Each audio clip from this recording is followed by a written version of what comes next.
मैं इस वीडियो की शुरुआत एक क्वेश्चन से करता हूँ। क्या आपने जो सपने देख रखे हैं कि ऐसा होगा या फिर आप जैसा चाहते हैं वैसा होने वाला है, क्या सच में वैसा होगा? आपका जवाब होगा नहीं। तो फिर हम खुश कैसे रहेंगे?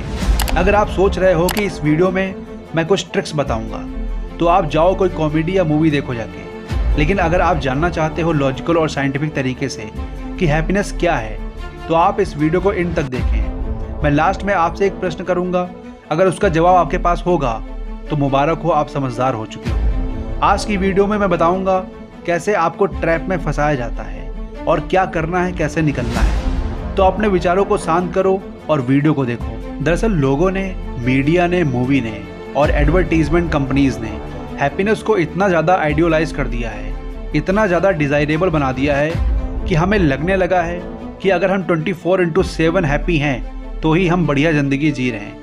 लेकिन ये पूरा सच नहीं है और लोग पूरा सच देखना नहीं चाहते। इंस्टाग्राम और फेसबुक पर सिर्फ और सिर्फ अच्छी फ़ोटोज़ डालना और दूसरों को दिखाना कि देखो हमारी लाइफ कितनी अमेजिंग है और हम कितने हैप्पी हैं। लेकिन उन फोटोज़ का एक दूसरा साइड भी होता है, ये हम सब जानते हैं। और हमारे दिमाग में एक इमेज बना दी गई है कि अगर ये फ़ोन आपके पास है तो आप अमीर लगोगे और लोग आपकी रिस्पेक्ट करेंगे, फिर तुम हैप्पी फील करोगे। आजकल बड़े बड़े एडवर्टीजमेंट हर जगह हैं जो आपको हर थोड़ी थोड़ी देर में फील करवाते हैं कि आपकी लाइफ कितनी बोरिंग है। आप हमारा ब्रांड यूज़ करिए, हमारा प्रोडक्ट यूज करिए तो आपकी लाइफ बेटर और इजी हो जाएगी और आप हैप्पी फील करने लगोगे। हर ब्रांड के स्टोर में हैप्पीनेस बिक रही है। प्लीज़ जाके जल्द से जल्द खरीद लो, कहीं तुम्हारी हैप्पीनेस कोई और ना खरीद कर ले जाए। सेल्स लिमिटेड है, ऑफर 50% ऑफ है लिमिटेड टाइम के लिए। कितनी स्टूपिड चीज़ है ये। लेकिन प्रॉब्लम ये है कि हमारे माइंड में बचपन से ये फिट कर दिया गया है कि लाइफ में सिर्फ और सिर्फ हैप्पीनेस की ही वैल्यू है। तभी तो हम सोचते हैं कि नौकरी मिल जाए फिर सब ठीक हो जाएगा। नौकरी मिल गई तो एक घर बन जाए और एक कार मिल जाए। अब यहाँ पर आप अपनी हैप्पीनेस को, जो कि इंटरनल चीज़ है, उसे एक्सटर्नल चीज़ों और लोगों में ढूंढ रहे हो। एक घर, कार, गर्लफ्रेंड, देखो इन चीज़ों में कोई बुराई नहीं है। इन चीज़ों के लिए तुम्हें हार्ड वर्क करना चाहिए, मगर सिर्फ इसलिए क्योंकि ये सब चीज़ें लाइफ में ज़रूरी होती हैं। लेकिन इन चीज़ों को कभी अपनी हैप्पीनेस से मत जोड़ो। और अगर ये सब आपको मिल भी जाएगा तो आप सोचोगे अभी काम करना पड़ता है, जब रिटायर हो जाएंगे तब बढ़िया ज़िंदगी जिएंगे। लेकिन जब रिटायर हो जाओगे, बूढ़े हो जाते हो, तो सोचते हो कि बचपन ही सबसे बढ़िया था। तुम हैप्पीनेस के पीछे जितना भागोगे वो तुमसे उतना दूर भागेगी, तुम्हें कंट्रोल करेगी और तुम्हें हमेशा ही परेशान करेगी। वैसे ही जैसे तुम पैसे के पीछे जितना भागोगे तुमको उतना ही लगेगा कि तुम्हारे पास पैसा कम है। और अगर तुम सोच रहे हो कि तुम्हारे पास पैसा आ जाएगा और जब मैं अमीर हो जाऊंगा तब मैं खुश और हैप्पी रहूंगा, तो ये बस तुम्हारी सोच है और कुछ नहीं। अगर तुम अभी खुश नहीं रह सकते तो पैसा आने के बाद भी खुश नहीं रहोगे, ये कन्फर्म है। क्योंकि पैसा और मटेरियलिस्टिक चीज़ें आपको कुछ देर के लिए अच्छा फील करवा सकती हैं लेकिन लाइफ लॉन्ग हैप्पीनेस नहीं दे सकती। और वो इसलिए क्योंकि पैसे का और मटेरियलिस्टिक चीज़ों का आपस में कोई कनेक्शन नहीं है। हैप्पीनेस इंटरनल चीज़ है और आप इसे लोगों में ढूंढ रहे हो। हम आपको ये समझाना चाह रहे हैं कि हैप्पीनेस के बारे में सोचना छोड़ दो। अगर तुम हैप्पी नहीं हो तो फेक स्माइल करना छोड़ दो।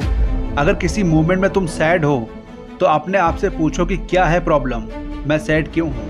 प्रॉब्लम सॉल्वर बनो, इससे भागो मत। लेकिन आजकल के लोग बोर भी होते हैं तो उसे सैडनेस का नाम दे देते हैं और यूट्यूब पर जाकर सर्च करते हैं how to make my life interesting.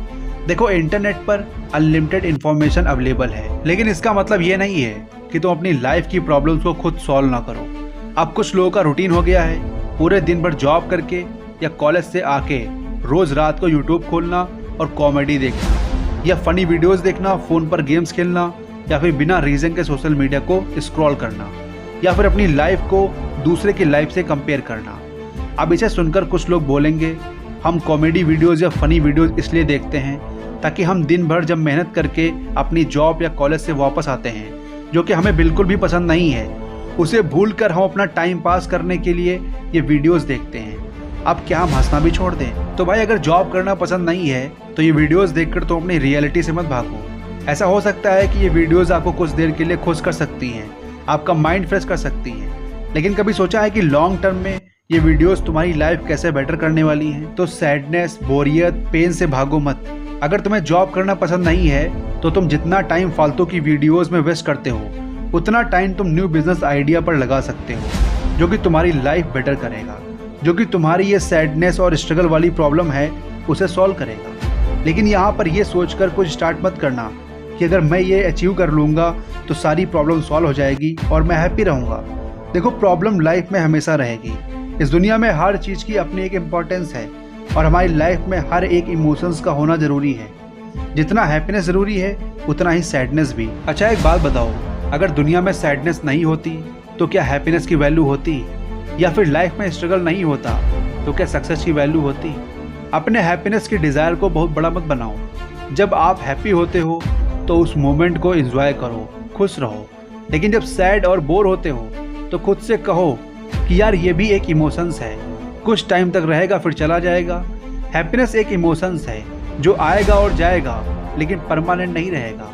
Life में कभी कभी पेन भी ज़रूरी होता है। इसको ऐसे समझो जैसे कि आप जिम में जाते हो और रोज़ अपनी बॉडी को थोड़ा पेन देते हो लेकिन रिजल्ट आपको बेटर ही मिलता है। तो लाइफ में थोड़ा पेन भी ज़रूरी है। अगर हर काम करने से पहले तुम ये सोचोगे कि यार ये काम मैं तभी करूँगा जब मुझे हैप्पीनेस मिलेगी, तो फिर आप जिम जाना छोड़ दोगे जैसे ही तुम्हें पेन मिलना शुरू होगा। लाइफ सिर्फ हैप्पीनेस को फील करने के लिए नहीं बनी है, बल्कि हर सिचुएशन और इमोशंस को एक्सपीरियंस करने के लिए बनी है। यही pain, sadness, good moment, bad moment, यही सब चीज़ें आपको लाइफ में मैच्योर बनाती हैं। तुम खुद बताओ कि तुम्हारी लाइफ में सबसे बेस्ट लेसन तुम्हें किस मोमेंट ने दिए हैं, सैड और बैड मोमेंट में या फिर हैप्पी मोमेंट में? ऑब्वियसली बैड मोमेंट में। बट इसका मतलब ये नहीं कि तुम बैड मोमेंट में जीना शुरू कर दो। मैं सिर्फ ये कह रहा हूँ कि जितनी इंपॉर्टेंस आप हैप्पीनेस को दे रहे हो उतनी ही इंपॉर्टेंस सैडनेस को भी दो। आपको पता है, इतने सारे लोगों को हंसाने वाले कपिल शर्मा भी सैडनेस को फेस करते हैं, पेन को फेस करते हैं, बट वो इनसे लेसन सीखते हैं और लाइफ को एंजॉय करते हैं। शूटिंग करते टाइम बार बार रीटेक लेना, देर तक शूटिंग करना। अगर कपिल शर्मा ये सोचें कि इतनी देर तक शूटिंग करनी पड़ती है और बार बार रीटेक लेना पड़ता है और प्रैक्टिस भी करनी पड़ती है, यार बहुत थकावट हो जाती है, मैं शूटिंग छोड़ दूंगा।